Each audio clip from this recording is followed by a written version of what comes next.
In January 2010, campus ministry at the College of New Rochelle organized a Plunge service trip to New Orleans. The group, which comprised of students, faculty, and staff, helped build houses in an area that was devastated by Hurricane Katrina. During the first few days of the trip, the participants were immersed in the culture of New Orleans through walks along the streets in the French Quarter, visits to historical sites like St. Louis Cathedral, and a van tour of some of the areas that were damaged by Hurricane Katrina.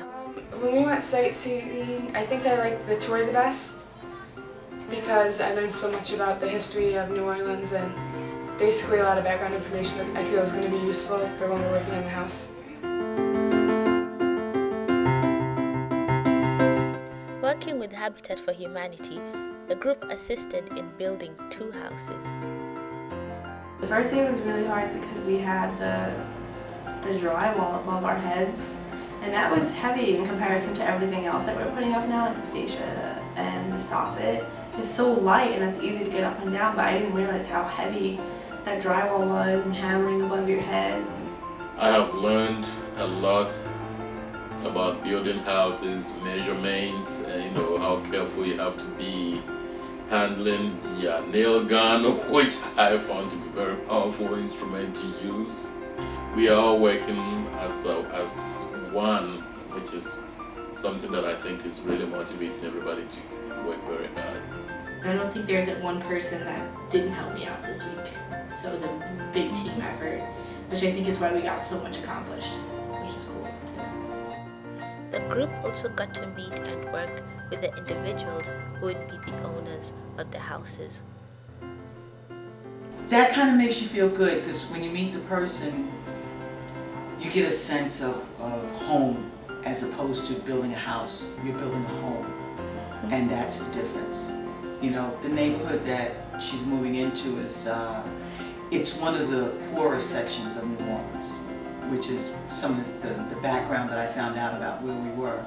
And it was bad before Katrina, but Katrina just totally devastated it, which is one of the reasons why we're observing some of the things that we are in the neighborhood.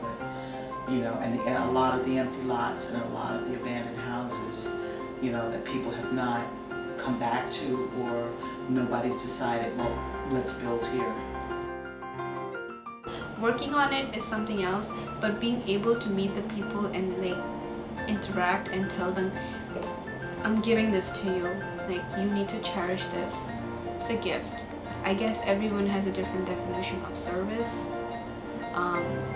For me, it's more like I should be able to cherish the gift that I give you so that you can cherish it just as much.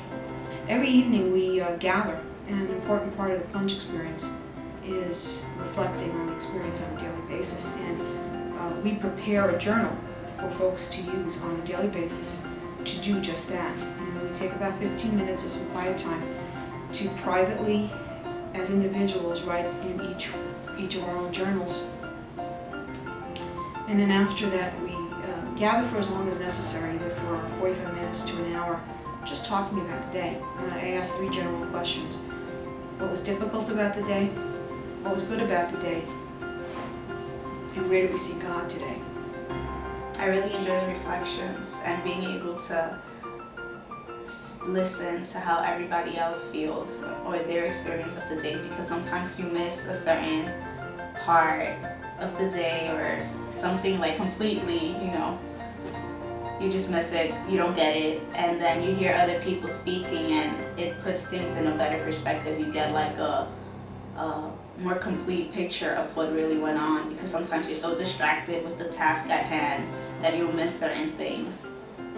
I think the spirituality of the whole sessions that we had made the physical experience and everything else just come together a lot better, And we've all been respectful, we've all been very appreciative of each other. I came not more so to gain, but to give.